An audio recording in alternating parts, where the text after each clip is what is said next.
பச்சையம்மன் ஜோதிட நண்பர்களுக்கு அனைவருக்கும் வணக்கம். இன்று நாம் காணவிருக்கும் பதிவு திருமணத்திற்கு பிறகு யாருக்கு யோகம் வரும் என்ற அமைப்பை பற்றி பார்ப்போம். இது ஆண்களுக்கு ஆன பதிவு. ஒருவரின் ஜாதகத்தில் ஆண் ஜாதகத்தில் மனைவி குறிக்கும் கிரகம்தான் சுக்கிரன். சனி பகவான் பார்த்தீங்கன்னா கர்மகாரகன். இது அனைவருக்குமே பொருந்தும். ஆணாக இருந்தாலும் சரி, பெண்ணாக இருந்தாலும் சரி, சனி பகவான் கர்மகாரகன். இந்த சுக்கிரனை கர்மகாரகன் சனி பகவான் இணைவு பெற்றாலோ, அதாவது சேர்ந்திருந்தாலோ அல்லது அவரை பார்த்தாலோ, ஏதேனும் வகையில் சம்பந்தம் பெற்றிருந்தாலோ திருமணத்திற்கு பிறகு கண்டிப்பாக யோகம் வரும்.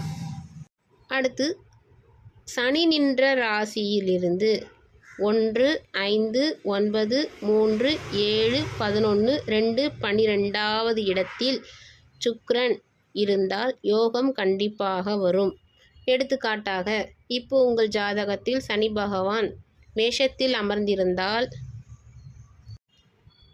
மேஷம், மிதுனம், தனுசு, சிம்மம், துலாம், ரிஷபம், மகரம், மீனம், மகரம் வராது, கும்பம். இந்த இடத்தில் குறிப்பிட்ட நான் சொன்ன அந்த இடத்தில் சுக்கிரன் அமர்ந்திருந்தால் கண்டிப்பாக திருமணத்திற்கு பிறகு யோகம் வரும்.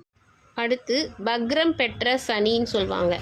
அப்படின்னா உங்கள் ஜாதகத்தில் சனிக்கு பக்கத்தில் வா அல்லது சுக்கிரனுக்கு பக்கத்தில் வா அப்படின்னு போட்டிருந்தாங்கன்னா இந்த 2 கிரகமும் வக்ரம் அப்படின்ற அர்த்தம்.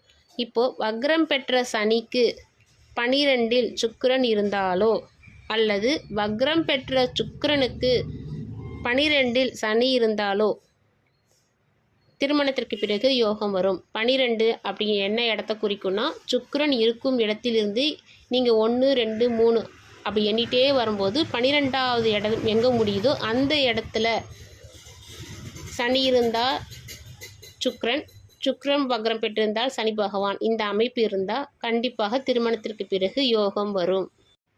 பரிவர்த்தனைன்ற அமைப்பு ஒன்று இருக்குது. பரிவர்த்தினா இப்போது சனி பகவானுடைய வீடு மகரம், கும்பம். இந்த 2 வீடும் தான் சனி பகவானுடைய சொந்த வீடு. இப்போ எடுத்துக்காட்டுக்குன்னு சொன்னீங்கன்னா சிம்மம் சூரிய பகவானுடைய வீடு. இப்போ இவர்கள் இருவரும் இப்போ கும்பத்தில் சூரியன் அமர்ந்திருந்து சிம்மத்தில் சனி இருந்தால் இது பரிவர்த்தனை.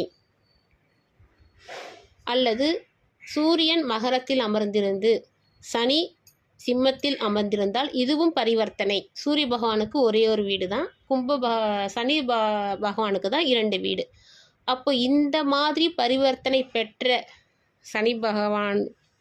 சனிக்கு 1, 5, 9, 3, 7, 11, 2, 12 இந்த இடத்துல சுக்கிரன் அமர்ந்திருந்தால் இதுவும் திருமணத்திற்கு பிறகும் யோகத்தையே தரும்.